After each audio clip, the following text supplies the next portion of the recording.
Have you ever been in a conversation and suddenly you're just hit with that unmistakable wave of bad breath? Oh, yeah. That immediate feeling, sort of repulsion, that instinct to subtly lean away. Definitely. It's just universally awkward, isn't it? A silent social barrier we almost never talk about directly. It truly is a double bind. It really is, because on one hand, the person who actually has the halitosis often doesn't even realize it. Right, you get used to your own smell. Exactly. Our noses just adapt. And then on the other side, almost no one is brave enough to actually tell someone they have bad breath. No way, it's just too embarrassing too. Yeah, Socially uncomfortable. it is. So it creates this really awkward dynamic for everyone involved. Exactly. So our mission today on this deep dive is really to cut through that silence. We want to empower you, the listener, with ways to maybe identify if you or someone close might have it, understand the really surprising root causes. Which are often not what people think. Right. And uncover some definitive kind of holistic solutions. Think of this as your shortcut to being genuinely well-informed on something that affects, well, our social lives and maybe our overall health, too. Absolutely. Health is key here. So let's start with that big elephant in the room. Why don't we talk about it? I mean, we've all been there, haven't we? Standing next to someone with that awful smell coming from their mouth, and our immediate instinct is just move away. Just distance yourself. Yeah. Rather than engage. It's incredibly uncomfortable to even think about telling someone. It is. It really is. But what's kind of fascinating here is that while it's super uncomfortable, telling someone could actually be a huge favor for them. You think so? Even though it's awkward at the moment? Eventually, yeah. Yeah. They'd probably be grateful. But, it requires either immense trust Right. or kind of the opposite, absolutely no commitment. So you can tell them and then just vanish. Huh. The drive-by bad breath notification. Kind of. But, bad odors generally, not just breath, they tend to generate rejection. And often it's because they signal some kind of underlying illness. Illness, okay. That's a strong connection. So you're really saying it's not just like a hygiene thing, not just needing to brush more. Precisely. Or not just that, anyway. A person who's unwell will often have bad breath, or maybe their skin emits an unpleasant odor, or their sweat. Their armpits might develop that foul smell, like onions sometimes. Wow. Even their general appearance can change. Yeah. It's not really about aesthetic perfection. Imagine someone who looks physically perfect, right? No obvious flaws, but they open their mouth and terrible breath. Instantly off-putting. Yeah. Totally. And it's not just breath. We're talking about, body gases that should ideally be odorless, but sometimes they have that rotten egg smell. Even feces, like, okay, they're not going to smell like roses. Hopefully not. Right. But they shouldn't smell truly horrible or, leave a significant persistent residue. These are all signals, little clues. So the core insight here really is that halitosis isn't just about what's happening in your mouth. Not always. Not always, no. It's a signal, maybe a sign of a deeper health problem. And like we always try to do on this deep dive, we're looking at this through that lens of integrative, functional, strategic, global health. Connecting the dots. Exactly. Connecting the dots across the entire system. And if we connect this to the bigger picture, especially talking about bad breath, the list of potential culprits inside your digestive system is surprisingly long. Okay, let's peel back those layers then. Because I know most people, myself included, we just assume, oh, brush your teeth more. But you're saying the gut plays this huge, often hidden role. Where do we even start with that? Well, we can start down low with the intestines, both large and small. Okay. Problems there like SIBO, small intestinal bacterial overgrowth. That can definitely contribute. Right, SIBO. I've heard of that, where the bacteria are in the wrong place. Yep. Basically, yeah. Bacteria that normally live in your large intestine start growing up in your small intestine. Yeah. And when these bacteria ferment food up there, they release these foul-smelling gases. Ah, okay. And those gases can then make their way into your bloodstream and eventually out through your breath. Makes sense. So moving up from the intestines. Then we hit the stomach. Yeah. Issues there like gastroesophageal reflux, acid reflux, or just general acidity problems. And especially something called hypochlorhydria. Chlorhydria? What's that? It basically means not enough stomach acid, low stomach acid. Oh, I thought too much acid was the usual problem. That can be a problem too, but not enough acid is a big one for this. When you don't have enough acid, your food literally starts to putrefy instead of digesting properly. Ugh. Yeah, it just sits there, ferments, and those Volatile, smelly compounds can then travel back up, contributing to your breath. Okay, that makes a scary amount of sense now that you explain the mechanics. What else? What else in this digestive chain can cause these odors? The pancreas is another major player. We're talking about something called exocrine pancreatic insufficiency. Okay. That's where the pancreas doesn't secrete enough of its digestive fluid, its enzymes, into the first part of the small intestine, the duodenum. So the food isn't getting broken down properly? Exactly. Think of it like trying to cook without enough heat. The food just sits there, undigested, fermenting, and creating those nasty odors that can travel up to your breath. And I think you mentioned this can show up elsewhere, too. Yes, absolutely. This pancreatic issue can also lead to poorly formed or bad-smelling feces. Sometimes you might even see visible pieces of undigested food. Wow, okay. Any other organs involved? And then there's the liver. Liver dysfunction, if your liver isn't working optimally, that can also lead to bad breath.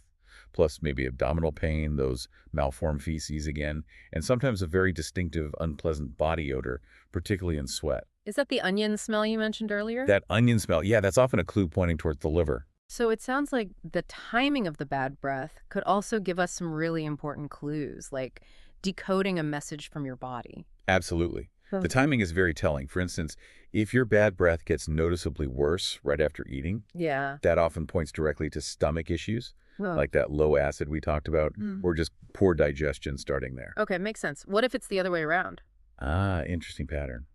If your bad breath actually improves after eating, which is pretty common with what's sometimes called ketogenic breath from fasting for a long time, Right. that often indicates poor metabolic management, or what we call metabolic rigidity. Basically, your body isn't efficiently switching between burning fats or sugars, and that creates a different kind of odor when you haven't eaten for a while. Fascinating. And what about that bloated, heavy feeling after eating that so many people complain about? Is that related? Oh, definitely. If you eat and then your belly just distends significantly, feels really bloated, or you just feel heavy and unwell, even if you didn't eat a huge amount or anything particularly bad. Yeah. That likely points towards an imbalance in your gut bacteria that's dysbiosis and potentially something called intestinal hyperpermeability. Often called leaky gut, right? Exactly, leaky gut. Essentially, undigested food bits, toxins, they can kind of escape through tiny gaps in your gut lining. This leads to systemic inflammation and issues that can definitely manifest as bad breath. And does that connect back to the stomach acid thing? Often, yes. It can connect back to hypochlorhydria, too. If the stomach isn't breaking food down properly before it moves to the intestines, it just puts more strain downstream, contributing to dysbiosis, leaky gut, and ultimately bad breath. It's all interconnected. Okay, wow. We've journeyed pretty deep into the gut there, uncovering its, frankly, surprising role. But let's circle back because we can't forget the most obvious suspect, the mouth itself. Right. Because while these systemic issues are critical, sometimes the problem is right there, isn't it? What hidden issues might be lingering right under our noses, so to speak? Yes, absolutely. While the systemic view is incredibly important, the mouth is often, ground zero. Imbalances in the oral bacteria, what we call oral dysbiosis. So the mouth's ecosystem is out of whack. Exactly. Your mouth has its own unique microbiome, and when that's off balance or when you have yeast overgrowth like oral candidiasis, those are major contributors right there. Candidiasis, like thrush. Yes, thrush is a common term for Right. it. And what's really fascinating about oral candidiasis is how interconnected it often is. If you have an overgrowth in your mouth, it frequently suggests a broader systemic issue. Oh, so? It often links to similar imbalances in your gut or even other parts of the body, like genital candidiasis, because the root cause may be a compromised immune system or diet or antibiotic use tends to affect the whole body, allowing yeast to overgrow in multiple places. It really is all connected. So beyond bacteria and yeast, what about those hard-to-spot physical things in the mouth, the silent culprits? Tartar, or sorrow, as it's sometimes called, that is a huge silent enemy. Tartar, the hard stuff the dentist scrapes off. That's the one. It's often not correctly detected by the individual themselves, yet it produces this significant and importantly constant bad odor. For constant. Yeah, an odor that can often be detected from, say, a meter away, regardless of when you last ate. It just kind of propagates through the air. Yeah. That constant, far-reaching odor is a real hallmark of tartar buildup. Wow. Okay. Good to know. What else? Beyond tartar, get other dental issues like plaque and softer stuff, but also things like old or loose or maybe badly placed implants, missing teeth. cavities, obviously, caries, and gingivitis, which is inflamed gums. They all create little pockets or surfaces where bacteria can thrive and produce odors. And can tartar itself be linked to those deeper issues we discussed? Yes, interestingly, sometimes significant tartar buildup can itself be related back to underlying stomach issues or maybe pancreatic insufficiency. So it reinforces that integrative view. Even the stuff in your mouth might be influenced by what's happening deeper down. This just brings up the crucial question again. How do you even know for sure if you have bad breath? Especially since, like you said, you often can't smell it yourself. We need some practical ways to check. Right, the self-awareness challenge. Mhm. The most direct method, though maybe a bit uncomfortable, is what we could call shock therapy. Shock therapy. Sounds intense. It is a bit, but effective. When you're talking to a few different people throughout the week, variety is good. Try leaning in just a little bit closer than you normally would. Okay, nerve-wracking. Yeah, not invading their personal space, but just a bit closer. Then, crucially, observe their immediate facial expressions. And notice how they might unconsciously distance themselves. What are you looking for? A flicker of disgust, maybe a slight recoil, pulling back. It's often an almost automatic nonverbal reaction. People generally can't help it. It's a harsh truth, maybe, but it's pretty undeniable feedback. Wow. That sounds brutal, but I can see how it would be undeniably effective. Okay, are there any less confrontational methods for checking at home? Yes, thankfully. There are definitely less mortifying ways. There's the classic hand test. Licking your wrist. Yeah, basically. Lick the back of your hand, let it dry for maybe 30 seconds to a minute, and then smell it. That can give you a pretty good indication of your baseline breath odor. Okay, simple enough. Anything else? Another pretty reliable method is the dental floss test. Yeah.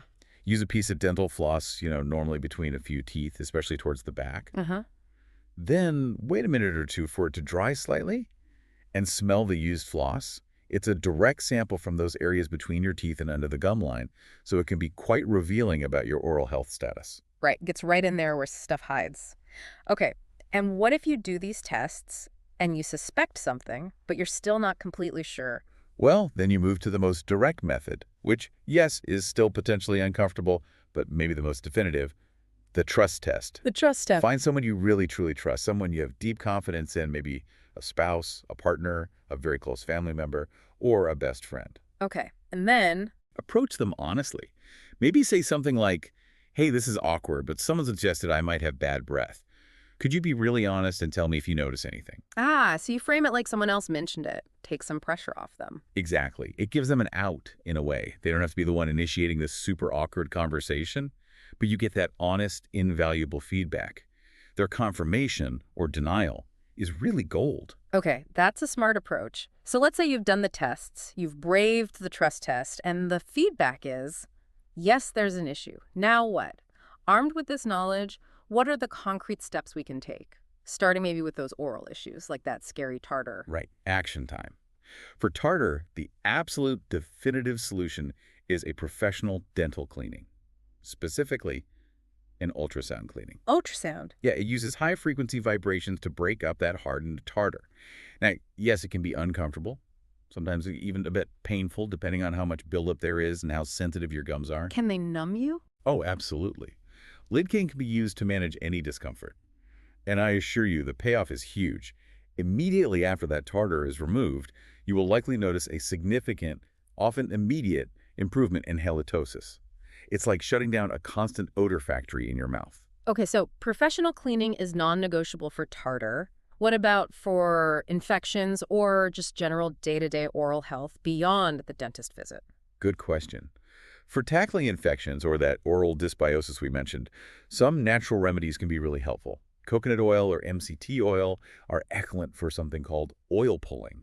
Oil pulling, I've heard of that. What exactly do you do? You basically take a tablespoon or so of the oil, maybe mix it with a little water if you like, and swish it around your mouth vigorously for a few minutes, 5, 10, even 15 minutes if you can manage. Swishing oil for that long? Yeah, it sounds weird, but the idea is that the oil pulls bacteria and toxins from the mouth.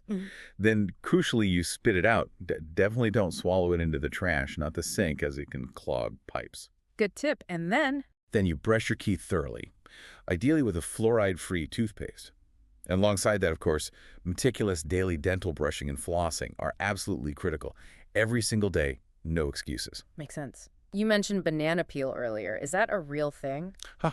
Yes, it sounds odd, but some people do advocate rubbing the inside of a banana peel on their teeth for whitening and minerals. The science is a bit less robust than for oil pulling or brushing, but hey, probably doesn't hurt. But really, the cornerstone is that professional cleaning for tartar and consistent daily hygiene. Okay. Beyond the oils and brushing, is there like a power food that specifically helps oral health? Yes, absolutely. The humble apple is a fantastic food for oral health. An apple a day keeps the bad breath away. Sort of. Chewing a crisp apple helps to naturally polish and clean your teeth. It stimulates saliva flow too, which is protective. Yeah. You could even combine things, eat an apple, and then maybe do a deep oil pulling session right after. Interesting combo. Just remember to brush your teeth afterwards. Maybe wait 30 minutes, because the fruit acids could potentially irritate if left sitting. Got it. Okay, so we've tackled the mouth hygiene. But what about healing from the inside out? How do we address that crucial gut and organ support you detailed earlier, knowing that these deeper issues are often the real root cause? Right, moving deeper. Before we even think about targeting specific organs like the stomach, pancreas, or liver, the very first critical intervention, in most cases, should be to protect and essentially close the mucosal barriers in your digestive tract. Sealing the gut lining first. Why is that the priority? Because if those barriers aren't intact, if you have that leaky gut condition we talked about, any treatments aimed at specific organs or even killing off bad bacteria will be far less effective. It's like trying to fix the engine while there are holes in the fuel line.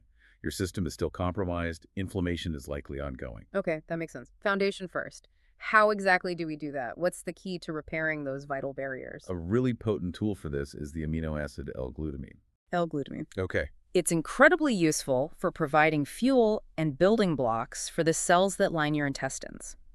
You can use it in doses ranging quite a bit, maybe from 500 milligrams up to 5 grams a day, depending on individual factors, body weight, gender, how much protein they're getting elsewhere in their diet. So it helps patch up those tiny gaps in the leaky gut. That's a good way to think about it. It helps repair and strengthen those intestinal barriers, promoting healing. Okay, so once those barriers are being addressed with something like L-glutamine, then we can get more targeted with organ support. Precisely. Now you're building on a more solid foundation. So, for pancreatic support, if that seems to be an issue, digestive enzymes taken with meals can be key. They help break down your food properly when your pancreas isn't doing the job fully. Makes sense. And for the stomach, that low acid issue. For stomach issues, particularly hypochlorhydria, supplementing with betaine hydrochloride, betaine HCl, can help restore proper acid levels. Yeah. And zinc carnosine is another great nutrient for protecting and healing the stomach lining itself. Okay. And liver. You mentioned NAC. Yes, for liver support, N-acetylcysteine, or NAs, is really excellent. It's a precursor to glutathione. The body's master antioxidant, right? Exactly. So NAC helps boost glutathione levels, which is vital for liver function and detoxification pathways. But NAC has another really cool property relevant here. Oh, yeah. What's that? NAC is also incredibly effective at breaking down something called biofilms. Biofilms. You mentioned those briefly with plaque and infections. What are they exactly? Think of them like protective fortresses. They're these sticky, slimy films that bacteria and yeast like Candida or the bacteria in plaque create around themselves. It's like a shield? Exactly like a shield. It makes them incredibly difficult to eradicate. Antibiotics often can't penetrate them effectively, which is why some infections are so stubborn. Okay, so how does NAC help with that? NAC has this unique chemical structure that allows it to basically disrupt and break down the structure of these tough biofilms. Yeah. It dismantles the fortress walls, if you will. Wow. This makes the underlying microorganisms, the bacteria or yeast, hiding inside much more vulnerable and easier for your immune system or other treatments to eliminate. That's amazing. So it helps clear out those hidden infections, not just in the mouth, but potentially in the gut, too. Potentially, yes. It's why it's so beneficial systemically, supporting detoxification and helping to tackle these stubborn microbial communities. Incredible. Okay, this is all fantastic information, a real roadmap. But it brings up one final crucial point. How do you actually know if these solutions are working? Because as we established right at the start, you usually can't smell your own breath accurately. Self-assessment is super tricky here. This is absolutely critical. You're right, self-assessment is unreliable for tracking progress with halitosis. Yeah. This is where that continuous monitoring loop comes in. It is absolutely necessary to have that trusted person. The one from the trust test. Exactly. The one you asked for that initial honest feedback. You need them to continue providing you with ongoing feedback. They are your external sensor, your reality check. So checking in regularly. Yes, Hmm. maybe once a week or whatever feels comfortable, just a quick, hey, honestly, how are things smelling? They can confirm whether the halitosis is genuinely improving and ultimately whether it seems resolved. Mm, Relying on your own nose alone just isn't enough for long-term success or, frankly, peace of mind. that makes total sense. You Yeah. need that objective confirmation. Wow. What a deep dive this has been into something that, seems so simple on the surface, bad breath. Hmm. But it's clearly deeply interconnected with just so many aspects of our overall health, from the tiny details of oral hygiene right up to the complex functioning of our gut, our pancreas, our liver. It's all tied together. It really is a symphony of signals, as you said. Yeah. And if we connect this to the bigger picture one last time, it kind of leaves us with this final thought to ponder. Sure. If something as seemingly straightforward or maybe just socially awkward as bad breath can be such a revealing symptom of potentially significant underlying health issues, Yeah. well, what other seemingly minor signals might your body be trying to send you right now? Signals you might be missing just because you don't know how to listen or how to connect the dots. It really encourages a deeper, more curious approach to understanding our own body's incredible, subtle language.